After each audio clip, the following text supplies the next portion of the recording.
boa noite. Eu sou Rosiane Kennedy e você confere conosco a partir de agora as notícias que circularam hoje nos corredores do poder. Uma das informações é em relação à transição de governo. O general Santos Cruz será o secretário de governo de Bolsonaro. Lava Jato, mais uma denúncia contra o ex-presidente Lula. O Ministério Público acusa o petista de lavar R$1 milhão para intermediar negócio na Guiné Equatorial. Os detalhes você confere a partir de agora aqui, diretamente de Brasília, pela TV Brasil, pela Rádio Nacional e emissoras públicas de todo o país. A gente começa o programa hoje falando de transição e da equipe do governo do presidente eleito Jair Bolsonaro. Hoje, Bolsonaro anunciou o general Carlos Alberto dos Santos Cruz como novo secretário de governo. O órgão tem status de ministério. O oficial vai assumir a função que hoje é desempenhada pelo deputado Carlos Marum, que é do PMDB.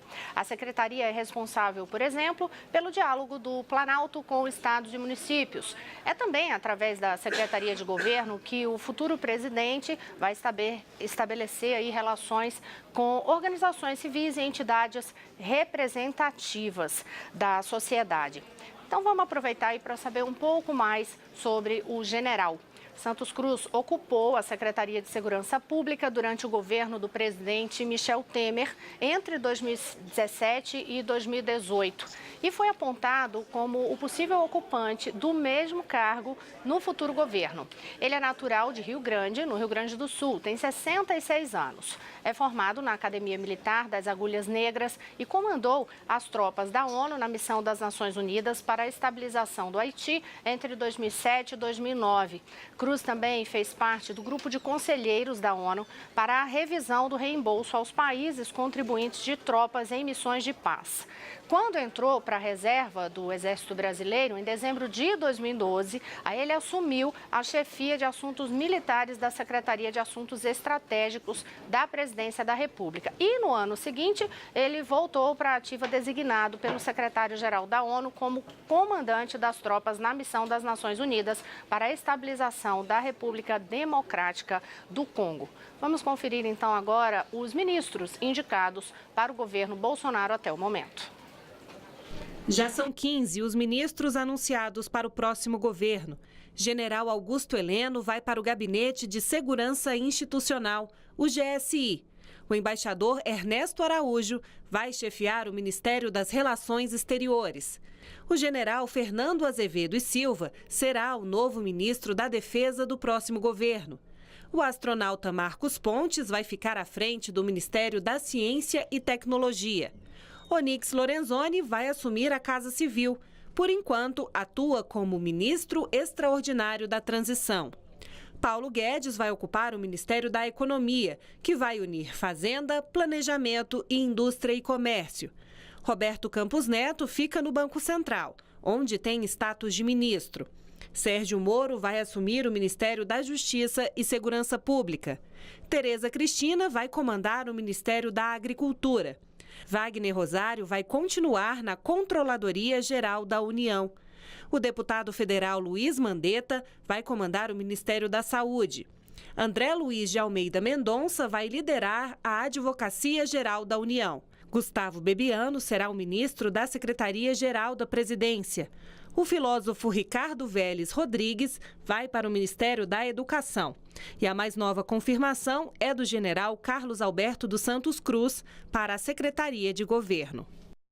E olha só, até o fim desta semana, Jair Bolsonaro pretende concluir a montagem de sua equipe ministerial. Ele já disse que negocia com as bancadas e não com os partidos a escolha desses nomes. Disse que são escolhas independentes, isentas, com nomes de pessoas honestas e que pensem no Brasil e não na agremiação partidária. São aguardadas definições, por exemplo, para os ministérios de Meio Ambiente, da Cultura, do Esporte e dos Direitos Humanos.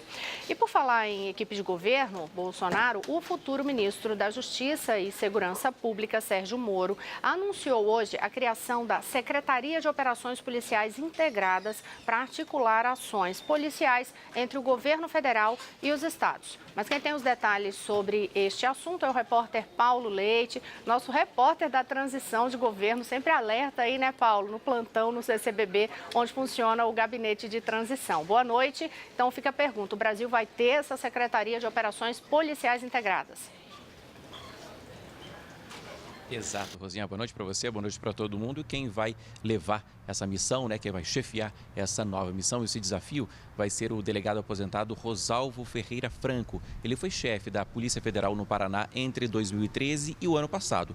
Se aposentou logo depois e volta agora para o governo, agora como secretário de Operações Policiais Integradas. O ex-juiz Sérgio Moro, futuro ministro, né, Sérgio Moro da Justiça e da Segurança Pública, foi quem fez o anúncio pessoalmente aqui hoje. Ele disse o que espera, né, dessa nova pasta, espera uma coordenação das polícias federal, dos estados e também do Distrito Federal, respeitando a autonomia aí de cada uma delas. Depois falou o que espera dessa nova secretaria e a gente separou um trechinho, veja aí. A ideia é criar dentro do Ministério da Justiça e Segurança Pública uma secretaria de operações policiais integradas. A ideia da secretaria é poder coordenar operações policiais a nível nacional. Hoje nós temos muitos grupos criminosos ou muitas atividades criminosas que transcendem as fronteiras estaduais. E essa ação precisa, muitas vezes, de uma coordenação a nível nacional. Isso já é feito, de certa maneira, dentro do Ministério da Segurança Pública, mas a criação de uma secretaria específica para isso é de todo oportuno na nossa avaliação.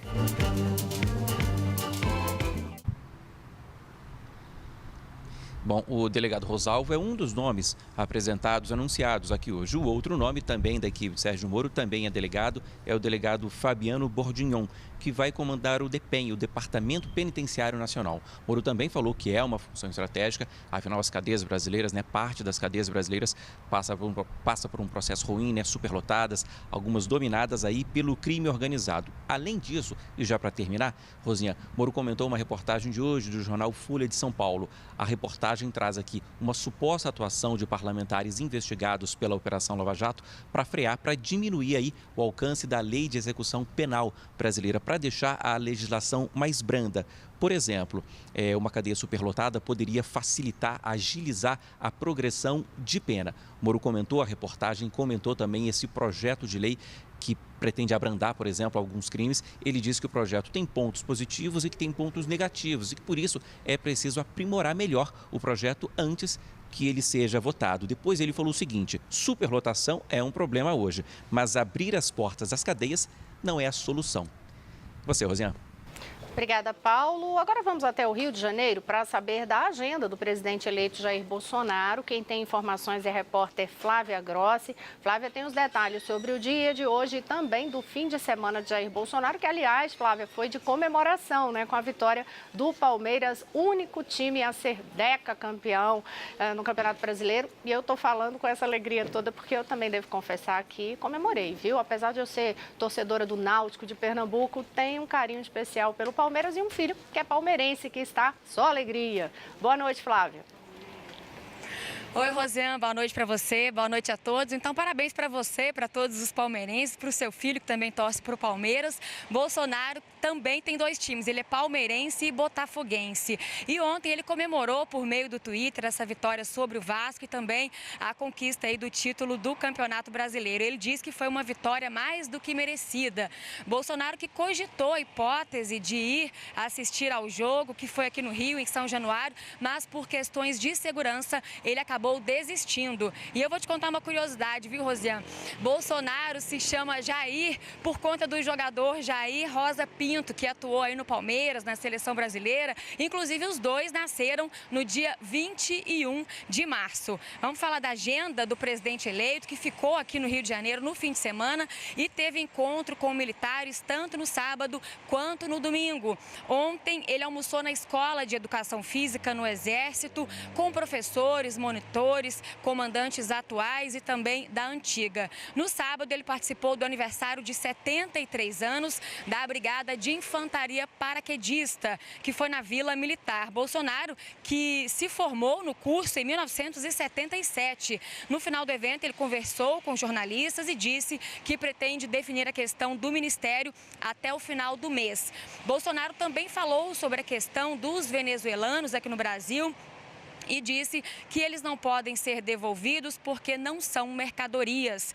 Ele garantiu a continuidade dos programas sociais do governo, mas disse que eles serão submetidos a uma auditoria. Hoje, Bolsonaro passou o dia em casa, foi um dia de muita chuva aqui no Rio de Janeiro. Felizmente, a chuva agora deu uma trégua e a gente pode até fazer essa entrada ao vivo agora. E a semana do presidente eleito promete ser bastante agitada, viu, Rosi? Amanhã ele vai para Brasília, se reúne com autoridades no Centro Cultural Banco do Brasil, que é a sede aí do Gabinete de Transição. Na quarta, ele volta para o Rio e participa de uma formatura no IME, que é o Instituto Militar de Engenharia. Na quinta-feira, está prevista aí a visita do Conselheiro Nacional de Segurança dos Estados Unidos, John Bolton. Na sexta-feira, Bolsonaro deve viajar para Aparecida, no interior de São Paulo. Rosiane.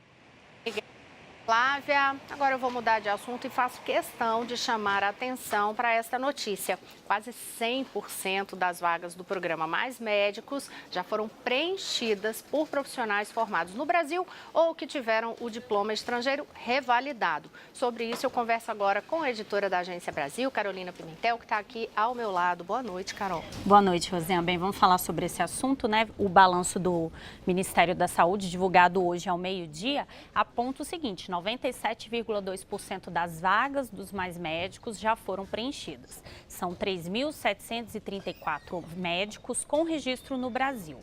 Quase 21.500 vagas já foram efetivadas e 8.278 profissionais estão alocados em municípios para uma atuação imediata. Até o momento, 223 profissionais já se apresentaram nas unidades básicas de saúde. E os inscritos devem se apresentar até o dia 14 de dezembro e entregar todos os documentos exigidos no edital. A inscrição vai até o dia 7 de dezembro pelo site maismedicos.gov.br. E o prazo para se inscrever ele foi prorrogado, porque no dia da abertura do edital, a página recebeu mais de 1 milhão de acessos simultâneos. Essa alta procura e ataques cibernéticos ao sistema acabaram provocando lentidão. Mas o Ministério garante que o site já apresenta estabilidade. Neste edital, são ofertadas mais de 8.500 vagas para atuação em 2.824 municípios e 34 distritos sanitários especiais indígenas. Antes, essas vagas eram ocupadas por médicos da cooperação com Cuba, né, Rosiane? A gente vai continuar falando disso, Carol. Só para lembrar, no dia 14 deste mês, o governo de Cuba anunciou a retirada dos médicos cubanos do programa no Brasil por não aceitar as condições que foram colocadas pelo presidente eleito Jair Bolsonaro. Condições que, vale observar, já deveriam ter sido adotadas. Parecem que até são bem óbvias. O presidente eleito condicionou a continuidade do programa Mais Médicos à aplicação de teste de capacidade, salário integral aos profissionais cubanos, já que a maior parte do dinheiro ficava com o governo de Cuba, e a liberdade para esses médicos trazerem suas famílias para o Brasil. Aí Cuba não aceitou, mas enfim, aí aconteceu tudo isso e rapidamente já tem esse edital mostrando que realmente tinha muito médico brasileiro esperando por vaga nesse programa, né? Então que sejam as vagas para os médicos brasileiros. A gente segue falando deste assunto, né, Carol? Porque em relação a isso também, a gente teve que hoje já tem uma determinação que vão ser deslocados os médicos aí para municípios que não tiverem atendido, né? Isso. Esse número de vagas, não tiverem conseguido esse número de vagas. Isso, o Ministério informou o seguinte, Rosiane. O Ministério diz que está estudando deslocar médicos que já integram o programa para locais que não tiverem a adesão de novos profissionais. Agora, esse anúncio só deve ser feito no fim do prazo da inscrição, que é o dia 7 de dezembro. O ministro da Saúde, Gilberto Ock, também afirmou que a pasta está atenta para substituir os profissionais que deixarem os postos escolhidos antes mesmo de assumirem. De acordo com o ministro, não há uma obrigatoriedade para os profissionais permanecerem naquele local escolhido. Mas caso surja a vaga, ela vai ter que ser ocupada. E para isso, os médicos que se inscreverem no programa, mas que não forem efetivados por falta de vaga naquele local que ele escolheu, pode acabar sendo então acionado para substituir ou para ir para um outro município. Obrigada, Carol. Eu vou aproveitar que a gente está falando de saúde para encerrar este bloco falando de um assunto importante para a saúde do brasileiro. O Brasil assinou hoje um acordo para reduzir 144 mil toneladas de açúcar dos alimentos industrializados até 2022. Quem tem as informações para a gente é Leandro Martins, da Rádio Nacional. Boa noite, Leandro. Boa noite, Rosiane. Pois é, o Brasil é um dos primeiros países do mundo a fazer um acordo com a indústria para a redução do açúcar em alimentos, como bolos, produtos lácteos, achocolatados, bebidas açucaradas e biscoitos recheados. O acordo açúcar segue os mesmos parâmetros do que foi feito para reduzir a quantidade de sódio, do sal dos alimentos. Para dar exemplo de como será a redução do açúcar nos produtos, biscoitos e produtos lácteos terão a maior redução na composição, podendo chegar a 62%. Já os achocolatados têm a meta de cair em até 10,5% a quantidade de açúcar. E essa preocupação tem fundamento nos números. Olha só, o brasileiro consome 50% a mais de açúcar do que o recomendado pela Organização Mundial da Saúde. O consumo diário do brasileiro é, em média, de 18 colheres de chá de açúcar, quando o recomendado seria até 12 colheres, Rosiane. Obrigada, Leandro. E a gente sabe o tanto de problemas de saúde que o excesso de açúcar pode provocar, entre eles, por exemplo, diabetes. No próximo bloco, Lava Jato, mais uma denúncia contra o ex-presidente Lula. E o Ministério Público acusa o petista de lavar R$1 milhão para intermediar negócio na Guiné Equatorial. Daqui a pouquinho eu volto já. Olá, estamos de volta. Eu sou Rosiane Kennedy e você confere conosco as notícias que circularam hoje nos corredores do poder. A gente abre este bloco falando de Lava Jato, mais uma denúncia contra o ex-presidente Lula. O Ministério Público Federal denunciou hoje o ex-presidente Luiz Inácio Lula da Silva por lavagem de dinheiro. O petista é acusado de lavar R$1 milhão por meio de uma doação para o Instituto Lula. O pagamento seria para ele influenciar as decisões do governante da Guiné Equatorial a favor de uma empresa brasileira. Essa é a primeira denúncia da Força Tarefa da Lava Jato em São Paulo contra o ex-presidente. Então vamos para São Paulo na redação. Quem tem informações é a repórter Vanessa Casalino. Boa noite, Vanessa. Oi, Rosiane, boa noite para você, boa noite a todos. De acordo com a denúncia oferecida pelo Ministério Público Federal, essa doação de R$1 milhão feita ao Instituto Lula pelo presidente do grupo ARG, Rodolfo Janete Gel, era na verdade um pagamento para que Lula intercedesse junto ao presidente da Guiné Equatorial, Teodoro Obiang, para que o país africano continuasse a contratar os serviços da empresa. O empresário da ARG também foi denunciado por lavagem de dinheiro e tráfico de influência, crime que, de acordo com o Ministério Público, está prescrito para Lula por conta da idade do ex-presidente, que tem mais de 70 anos. Na denúncia, o Ministério Público apontou como provas documentos apreendidos durante uma das fases da Operação Lava Jato, aqui na sede do Instituto Lula, em São Paulo. Acompanhe os detalhes. O Ministério Público Federal acusa Lula de ter solicitado R$1 milhão a Rodolfo Gel para influenciar o presidente da Guiné Equatorial, Teodoro Obiang, a seguir contratando a empresa dele, a ARG, para obras no país africano. Entre os documentos apresentados está um recibo de doação de R$1 milhão da ARG ao Instituto Lula. O comprovante do depósito realizado pela empresa também foi anexado ao processo, assim como uma carta assinada por Lula e entregue pessoalmente ao presidente da Guiné Equatorial pelo empresário Rodolfo Gel. Tudo isso aconteceu entre 2011 e 2012, quando Lula já tinha deixado a presidência. Em nota, o advogado de Lula, Cristiano Zanin, afirma que a acusação foi fabricada e que Lula é vítima de uma perseguição política pela via judicial. A defesa diz ainda que Lula não foi ouvido e que espera que a justiça rejeite a denúncia, Rosiane. Obrigada, Vanessa. Só uma curiosidade, uma observação. Recentemente, o nome da Guiné Equatorial esteve no noticiário em outro caso. Vocês vão lembrar. É o mesmo país daquele caso, em setembro, aqui no Brasil, em que a Polícia Federal apreendeu 2 malas cheias de dinheiro e relógios de luxo com uma delegação da qual fazia parte o vice-presidente daquele país. O material foi avaliado, na ocasião, em 16 milhões de reais. Lembraram qual é o caso, né? Tem só uma observação, porque eu lembrei do nome aí do país.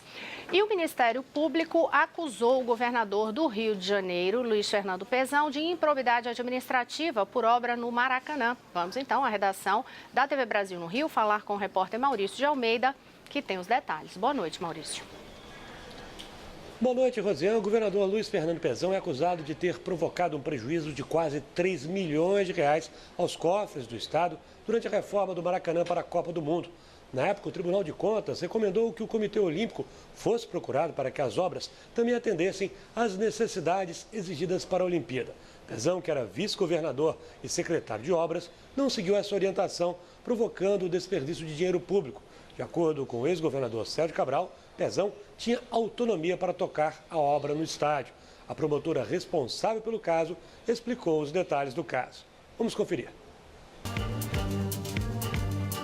O governador era, então, secretário de obras do estado do Rio de Janeiro e foi ele o responsável por não atender 2 recomendações do Tribunal de Contas do estado do Rio de Janeiro para que, ao realizar as obras do Maracanã para recebimento dos eventos, tanto Copa do Mundo como as Olimpíadas, verificassem com ambas as entidades todos os equipamentos que deveriam ser colocados no estádio, de modo a se colocar equipamentos e depois retirá-los para que novos gastos fossem efetivados. O Ministério Público pede a devolução do dinheiro desviado e que Pezão seja afastado do cargo. A defesa do governador nega qualquer tipo de irregularidade na reforma do Maracanã. Rosiane. Obrigada, Maurício. E agora nós voltamos a falar com Leandro Martins, da Rádio Nacional, que traz informações sobre um decreto assinado hoje pelo presidente Michel Temer, que cria a Rede Nacional de Governo Digital. Leandro. Rosiane, a rede tem objetivo de integrar plataformas de prestação de serviços ao cidadão nas 3 esferas, federal, estadual e municipal. Durante a abertura da 4ª Semana de Inovação aqui em Brasília, Temer disse que a administração pública está adotando cada vez mais iniciativas de eficiência e combate à burocracia. Com o lançamento da nova rede, o desafio é reunir a colaboração de estados e municípios em prol da economia de recursos e do compartilhamento de soluções digitais. Segundo Temer, a administração pública deve se adaptar à realidade atual. Ele mencionou que as transformações digitais ocorridas nos últimos anos já geraram uma economia de 600 milhões de reais. Um dos principais objetivos do portal rede.gov.br é dar soluções integradas aos cidadãos, a partir de um login único e uma plataforma de compartilhamento e análise de dados. Podem se cadastrar instituições públicas da União, estados, Distrito Federal e municípios, além de entidades privadas e do terceiro setor que estejam interessadas. Ainda falando sobre presença no mundo digital, a EBC, Empresa Brasil de Comunicação, que reúne a TV Brasil, a Rádio Nacional e a Agência Brasil e outros veículos de comunicação, passou a integrar o portal de serviços do cidadão do governo federal. A ideia é tornar disponíveis o conjunto de ações estratégicas e de utilidade pública que é realizado com exclusividade pela empresa. O portal é administrado pelo Ministério do Planejamento e reúne os principais serviços ofertados pela administração pública. O espaço foi criado para ampliar e simplificar o acesso dos cidadãos aos serviços no ambiente digital.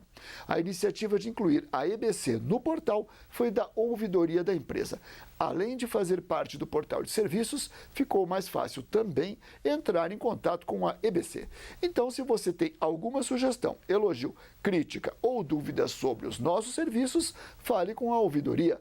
É só acessar ebc.com.br e procurar lá no fim da página o link para a ouvidoria. Com você, Rosiane. Obrigada, Leandro. E olha, eu faço um convite agora, você que está nos acompanhando, a assistir meu outro programa às 9h15 da noite, Conversa com Rosiane Kennedy, hoje com o ator Stepan Nercessian.